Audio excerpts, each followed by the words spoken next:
기도하겠습니다. 하나님, 주님의 말씀을 열었습니다. 우리 마음속에 우리의 마음에 말씀해 주시고 항상 이 말씀대로 부족하지만 살아가기를 애쓰고 노력할 때에 성령께서 함께하여 주시옵소서. 예수님의 이름으로 기도합니다.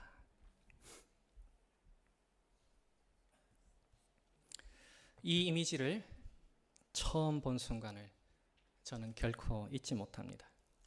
이것이 무엇인지 아시겠습니까? 비슷한 경험을 해본 분이라면 바로 아실 겁니다. 이 초음파 스캔 필름입니다. 울트라사운드.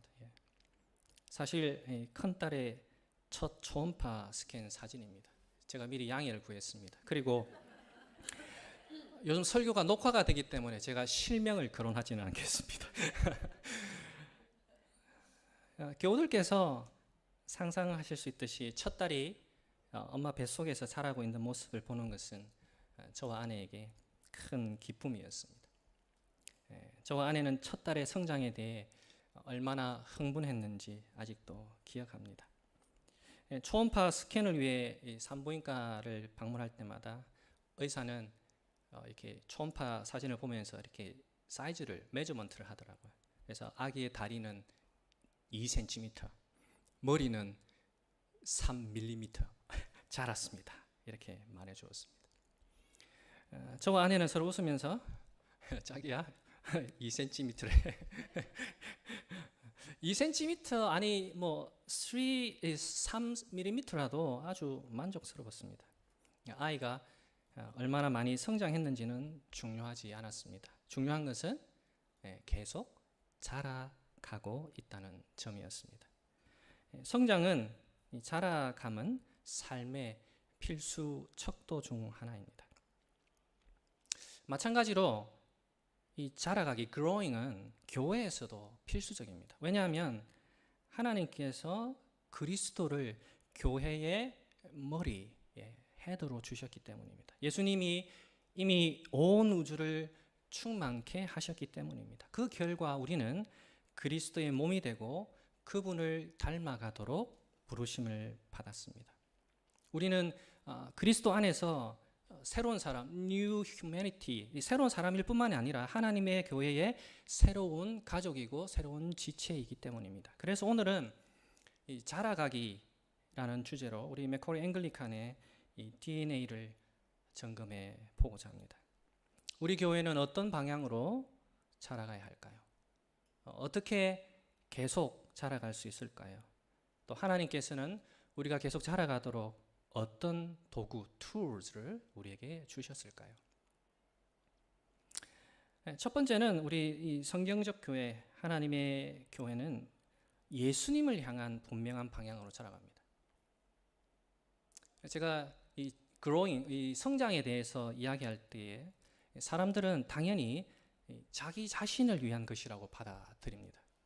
그래서 성장이라고 말하면 사람들은 보통 이 자기 개발, 성장을 목표로 하는 경향이 있습니다. 예를 들어서 자신의 재정 상태, 뭐 은행 계좌 혹은 집의 가치. 사람들은 자신의 개인적인 삶을 성장시키고 또 영역을 확장시키기를 원합니다. 경쟁에서 이기고 더 나은 직업을 얻거나 더 나은 삶을 즐기기 위해 자신의 기술들을, 스킬들을 개발하고 싶어 합니다. 이 모든 목표는 이 자기주도, self-direction 또는 자기의 영역을 확장하는 self-expansion을 하기 위한 것입니다. 따라서 이러한 유형의 성장의 목적은 당연히 자신을 충족시키는 self-satisfaction에 있습니다. 그러나 하나님의 교회에서 이 성장, 이 자라나는 것은 분명하게 다른 목적지를 향하고 있습니다. 우리의 목표는 그리스도의 장성한 분량이 충만한 데까지 이르는 것입니다. 그래서 사도 바울이 4장 15절에서 어떻게 말하는지 보십시오. 이것이 바로 하나님의 새로운 백성, 새로운 이 몸이 도달해야 할 목적지입니다. 그리스도에게까지 하나님께서 교회에 원하시는 것입니다. 이런 몸의 성장에 있어서 가장 중요한 것은 예수님과 연결되는 것입니다. 예수님이 이 몸의 머리이시기 때문입니다. 그래서 예수님은 만물의 머리이신 동시에 교회의 머리이십니다. 다시 말해서 예수님은 성장의 목적지, 목표이자 또 우리를 자라게 하는 근본적인 이 공급원입니다. 그러므로 그리스도의 몸인 교회는 이 머리이신 예수님께 연결되어야 합니다. 또 우리의 성장 동력은 결국 예수님과의 이 관계, 릴레이션십입니다. 그래서 예수님과의 친밀하고 신실한 관계에 우리가 잠겨야 할 이유입니다. 그러면 예수님에게까지 자란다는 것은 무엇을 의미합니까? 13절을 보세요. 그리하여 우리 모두가 하나님의 아들을 믿는 일과 아는 일에 하나가 되고 온전한 사람이 되어서 그리스도의 충만하심의 경지에까지 다다르게 됩니다. 이것이 사실 오늘 본문이 분명하게 말하는 핵심 아이디어입니다. 하나님의 은혜와 능력으로 우리는 그리스도인으로서 믿음과 지식과 삶에서 더욱 성숙해집니다. mature. 다시 말해 우리는 예수님을 닮아갑니다. Jesus likeness. 그리고 사도 바울은 이 완전한 성숙, 이 full maturity를 분명하게 보여주기 위해서 어린아이와 대조합니다. 14절입니다. 어린아이, 온갖 인간의 속임수나 간교한 술수에 빠져서 온갖 교훈의 풍조에 흔들리거나 이리저리 밀려 다닙니다. 저는 이 구절을 읽을 때마다 어린아이처럼 행동하는 것이 어떤 것인지 조금은 분명하게 이해할 수 있었습니다. 교우들께서 아시다시피 저는 4명의 자녀가 있습니다. 실명을 거론하지 않겠습니다. 막내가 한 3살 정도 무렵이었던 때가 아직도 기억에 생생합니다. 오빠보다 나이가 어린데도 막내는 오빠를 닮고 싶은 마음에 이리저리 따라다녔습니다. 막내는 오빠가 하는 모든 일, 뛰어내리거나 기어오르기 모든 일을 하고 싶어 했습니다. 오빠가 가는 곳마다 따라가고 싶어 했습니다. 오빠가 먹는 것을 먹고 싶어 했습니다. 막내에게 오빠를 따라하는 것이 항상 가난한 것이 아니야 설명을 했지만 그것을 잘 이해하지 못했기 때문에 때때로 저와 아내를 힘들게 하기도 했습니다. 항상 나도요 me too 그래서 막내는 이것을 항상 반복했습니다. 그래서 막내딸은 자신에게 안전한 것, 또 적절한 활동, 또 자신에게 좋은 음식과 안전한 장소가 무엇인지 분별하지 못했습니다. 단지 오빠처럼 되고 싶다는 욕구에 이리저리 떠밀려 다녔습니다. 막내는 결코 말썽꾸러기가 아니었습니다. 단지 그 단계에서 자신에게 적합한 것이 무엇인지 분별할 수 없었습니다. 아직 충분히 성숙하지 않아 이해할 수 없었기 때문입니다. 성숙하지 않으면, 우리가 자라가지 않으면 항상 이리저리 떠밀려 다닐 위험에 빠질 수 있습니다. 제가 한국에 있을 때에 잘못된 가르침에 떠밀려 다니던 그리스도인 부부를 본 적이 있습니다. 그들은 결국 이단 중 한 곳에서 가르치던 요한계시록에 관심을 갖고 그곳으로 옮겨갔습니다. 또한 저는 모든 목회의 트렌드를 쫓아다니던 그리스도인들도 보았습니다. 그들은 머리 대신 예수님께 이 닷을 내려서 이게 앵커하는 것이 아니고 모든 교회의 새로운 프로그램 그 유행을 따라서 이 교회에서 저 교회로 옮겨 다녔습니다. 마치 쇼핑하러 다니는 것 같았습니다. 아마도 한국이나 이곳 호주에 여전히 많은 사람들이 그런 거짓된 가르침에 현혹되고 있을 것입니다. 그렇기 때문에 개인의 욕망을 확장하는 그런 성장이 아니라 예수님께로 온전히 자라가는 것이 중요합니다. 두 번째는 우리 성경적 교회는 이 팀워크를 통해서 성장합니다. 어떻게 교회가 머리이신 그리스도에게까지 자랄 수 있을까요? 바울은 그 질문에 대답하면서 우리를 격려합니다. 바울은 그리스도의 몸이 된다는 것이 무엇을 의미하는지 이해함으로써 교회가 연합되고 함께 유지되기를 원합니다. 16절을 보세요. 온 몸은 머리이신 그리스도께 속해 있으며 몸에 갖추어져 있는 각 마디를 통하여 연결되고 결합됩니다. 그래서 몸 전체가 하나로 연결되는, 이 커넥티드 되는 것은 몸의 성장에 필수적입니다. 또 2장에 우리가 사실 되돌아가면 하나님께서 계획하신 새로운 성전이 어떻게 건축되고 있는지 볼 수 있습니다. 2장 21절에서 그리스도 안에서 건물 자체가 서로 연결되어서 주님 안에서 자라서 성전이 됩니다. 우리는 새로운 성전으로 새롭게 지어져 가고 있다는 것입니다. 핵심은 서로 커넥트 되는 것이죠. 각 지체는 머리이신 예수님을 통하여 한 몸을 이룹니다. 그리스도인의 성장은 우리 동료 교우들과 협력할 때에 더 잘 이룰 수 있습니다. 우리 교회가 성장하고 또 교우들이 성숙해지면 모두가 함께 일하는 것을 보게 될 것입니다. 몸의 각 부분이 각자 맡은 일을 할 것입니다. 인간을 의미하는 이 한자를 보세요. 사람인. 이 사람인에 대해서 여러 가지 설명이 있지만 저는 이 설명을 좋아합니다. 이 사람인이 공동체성의 예를 보여줍니다. 인간이 어떻게 함께 살아야 하는지를 암시합니다. 그래서 이 한자는 서로를 받치고 있는 두 사람의 그림입니다. 실제로 두 사람이 받치고 있는 것을 보기를 원하신다면 여기 있습니다. 이것은 혼자 일하는 것보다 함께 일하는 것이 낫다는 전도서 4장 9절에서 12절의 조언을 따르는 것 같습니다. 혼자보다는 둘이 더 낫다. 두 사람이 함께 일할 때에 더 좋은 결과를 얻을 수 있기 때문이다. 그 가운데 하나가 넘어지면 다른 한 사람이 자기의 동물을 일으켜 줄 수 있다. 그러나 혼자 가다가 넘어지면 딱하게도 일으켜 줄 사람이 없다. 또 둘이 누우면 따뜻하지만 혼자라면 어찌 따뜻하겠는가. 혼자 싸우면 지지만 둘이 힘을 합하면 적에게 맞설 수 있다. 세 겹줄은 쉽게 끊어지지 않는다.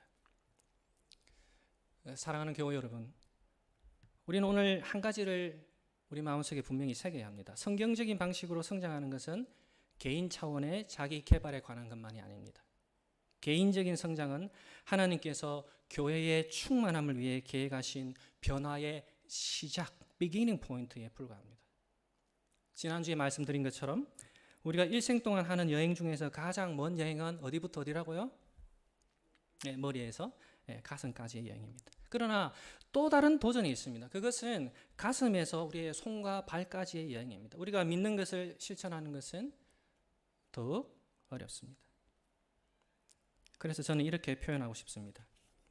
개인적인 성장은 우리 마음의 문제이지만 성장의 전거는 손과 발의 문제라고요. 우리가 함께 걷는 것을, 함께 일하는 것을 실천해야 합니다.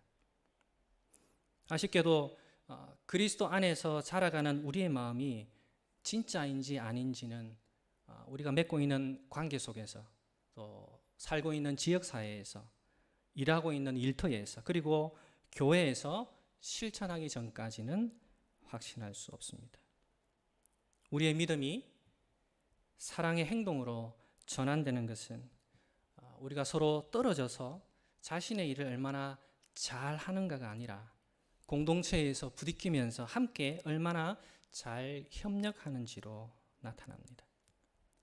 사도 바울은 그래서 오늘 본문에서 매우 분명하게 말합니다. 우리 각자는 그리스도의 몸의 지체로 부르심을 받았고 우리 각자, every one of us, 우리 각자가 적극적으로 교회 지체로서 역할을 시작할 때에 그 몸은 그리스도의 장성한 분량에 충만하도록 세워져 가게 됩니다. 세 번째는 성경적인 교회는 이 다양한 은사로 성장합니다. 하나님은 정말로 우리의 성장에 관심을 기울이십니다.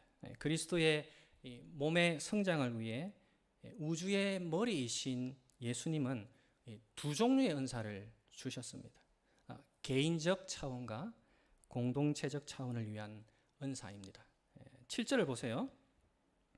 하나님께서는 우리 각 사람에게 그리스도께서 나누어 주시는 선물의 분량을 따라서 은혜를 주셨습니다. 사도 바울은 이 몸을 이루는 각 사람이 every single person이 은혜를 받았다고 말합니다. 여기서 은혜란 우리 교우 개개인에게 주어진 다양한 은사를 의미합니다.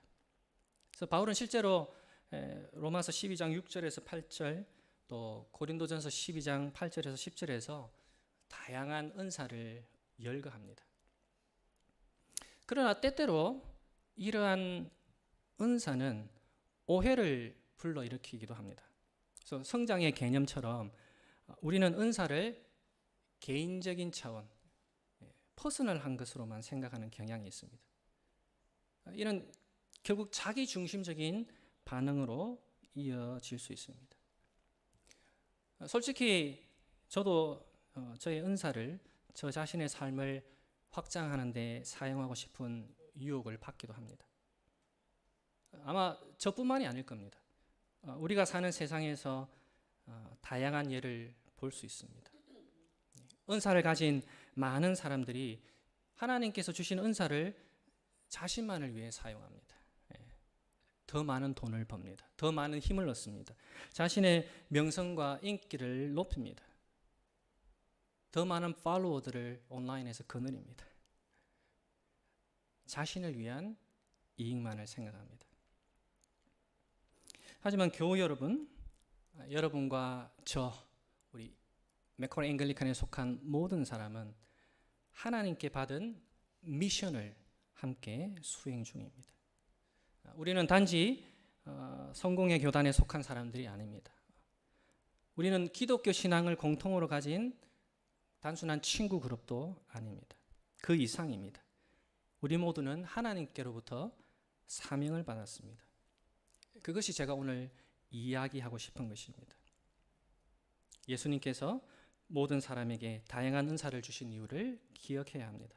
각 지체가 자기의 일을 함에 따라 온 몸이 사랑 안에서 자랄 수 있도록 각자에게 다양한 은사를 주셨습니다. 우리는 예수님께서 교회가 자라가도록 우리 각자에게 나눠주신 것으로 함께 섬길 수 있습니다. 다행히도 저는 우리 교우들이 함께 섬기는 것을 볼 수 있어서 참 감사합니다. 제가 요즘 그 유행하는 말로 그 맥살 캐리한다 그러죠. 맥살을 잡고 막 씌어가는 것이 아니고 우리 교우들이 함께 섬기는 모습을 보여주셔서 너무 감사합니다. 예배 후에 교우들을 위해서 모닝티를 준비하는 것, 소그룹 인도자로 섬기고 또 찬양팀에서 찬양을 인도하고 또 예배 후에 의자를 정리합니다. ESL에 오시는 한국 분들을 돕습니다. 공동 예배를 위해 로스트에서 여러 가지로 봉사합니다. 하지만 우리는 여전히 함께 팀으로 일할 분이 필요합니다. 예배 전에 조금 일찍 오셔서 세팅하는 것을 돕거나, 사실 우리 신 목사님께서 토요일 오후마다 우리 세팅을 미리 다 해주셔요 지금. 또는 주일 학교와 학생부를 위해서 또 헬퍼로서 우리가 참여할 수도 있습니다. 아니면 그냥 문 앞에서 교우들에게 웃으며 반갑게 인사를 할 수 있습니다. 환영합니다.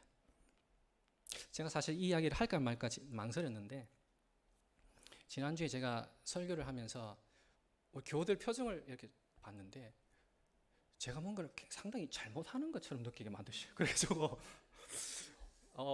시리어스하게 이렇게 진지하게 받아들이는 건 좋은데 제가 뭔가 지금 대단히 잘못하고 있나요? 이렇게.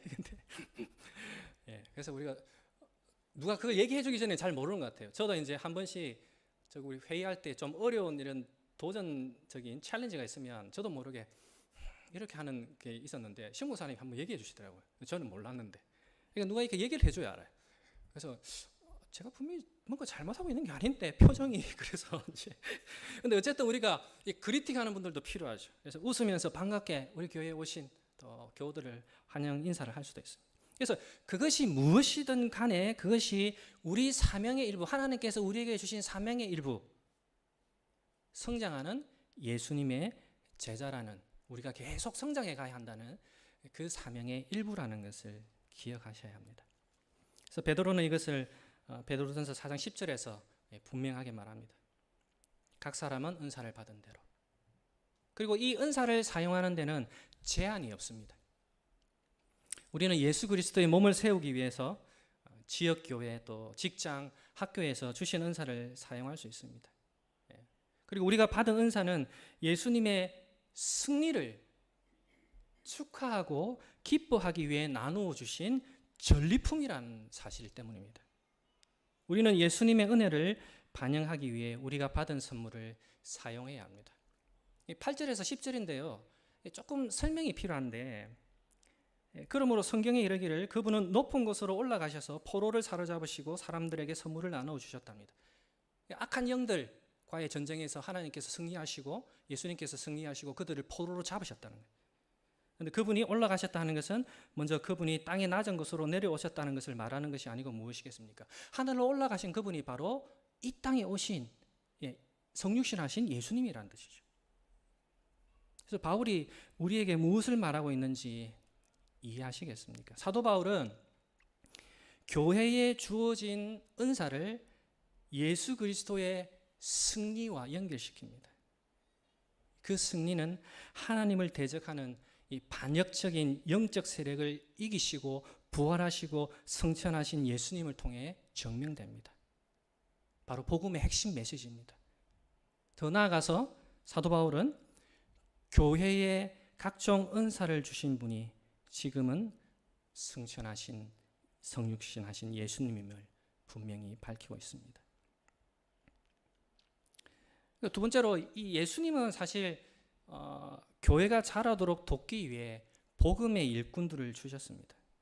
그들이 사도이거나 선지자, 전도자, 목사, 교사이든지 간에 복음의 일꾼들을 주신 목적은 분명합니다. 무엇이죠? 그리스도의 몸을 세우게 하기 위해서. 하지만 그렇다고 해서 그리스도의 몸을 세우는 것이 복음의 일꾼들에게만 주어진 임무라는 의미는 절대 아닙니다. 전문가의 일이라고 생각하지 마십시오. 사실 모든 사람이 every one of us 그리스도의 몸을 세우는 같은 과제, 타스크를 받았습니다. 7절에서 첫 번째 나오는 이 복수 표현 우리라는 단어는요, 사실 바울의 동역자들, 이 복음 사역자들을 말하는데요. 그런데 그들이 전체 교회의 일부임을 보여줍니다. 특별히 영어 성경에 분명히 나오는데요. Each one of us. 그들도 우리 중에 한 사람입니다. 그들만의 일이 아닙니다. 우리의 일입니다. 교회에 다양한 일꾼들을 주셔서 교우들을 준비시켜 함께 섬기고 자라가서 전체 교회를 지어가도록 돕기 위해서입니다. 교회 여러분, 우리 문화는 많은 사람들에게 편안한 삶이 최고라고 속삭입니다. 그래서 사람들은 편안한 삶에 대한 강한 열망을 가지고 살아갑니다. 그들은 인생이라는 어쩌면 이 경쟁에서 이기고 싶어하고 자신의 삶에서 더 많은 것을 움켜쥐려고 합니다. 불행하게도 그들은 자기 중심적인 세상에서 살고 있습니다. 하지만 예수님을 따르는 제자들은 세상이 추구하는 기준이 아니라 하나님의 말씀으로 그 가치와 진가를 판단해야 합니다. 그래서 우리의 몸이 세상의 가치관을 받아들이기 시작하면 몸의 머리이신 예수 그리스도와 단절되고 하나님께서 계획하신 한 몸을 유지할 수 없게 됩니다. 우리의 성장을 결정짓는 기준은 자기 중심성이 아니라 예수님을 닮아가는 것입니다. 자라가는 것은 물리적으로 내 영역을 더 확장하거나 더 많은 것을 소유하는 것이 아닙니다. 그리스도의 몸을 세우는 것입니다. 우리는 그리스도의 몸을 세우고 머리이신 예수님에게까지 자라도록 부르심을 받았습니다. 우리는 예수 그리스도 안에서 모든 신령한 복이 준비된 하나님의 교회를 통하여 하나님의 승리를 보여주도록, 디스플레이 하도록 부르심을 받았습니다. 마무리하면서 간단한 음악 레슨 시간을 가지겠습니다. 화면을 보세요. 저기 핑크 하이라이트로 이렇게 된 부분, 또 밑에 있는 부분, 이것이 무엇인지 혹시 아세요? 여러분 중에 음악을 공부하신 분은 아마 그것이 무엇을 의미하는지 아실 겁니다. 이 레가토 사인입니다. 그래서 레가토는 이탈리아어로 묵다, tied, 묵다라는 뜻입니다. 이것은 이 음표를 부드럽게 이어서 매끄럽게 연주하라는 지시입니다. 즉 연주자나 싱어가 한 음이라도 빼먹거나 놓치지 않아야 합니다. 한 음에서 다른 음으로 부드럽게 연결해서 전환해야 합니다. 이 밑에 있는 8개의 음표가 보이시나요? 각 음표는 서로 다른 위치에 있습니다. 같은 위치에 있지 않습니다. 서로 다른 위치에 있습니다. 그러나 음표와 음표 사이에 끊김없이 또 한 음도 빼먹지 않고 연주하거나 노래해야 합니다. 이게 레가토입니다. 그리스도의 몸 안에서 자라간다는 뜻은 레가토로 연주하거나 노래하는 것과 같습니다. 우리는 서로 다른 위치에 있는 음표와 같지만 한 사람도 빠지지 않고 연결되어서 매끄럽게 연주되어야 합니다. 하나의 음표처럼. 혹시 우리 교우들 중에 우리 모두가 함께 레가토로 노래 부를 때 나는 빠진 음표 같다, 혹은 나는 빼먹은 음표 같다, 그렇게 느끼시는 분이 있습니까?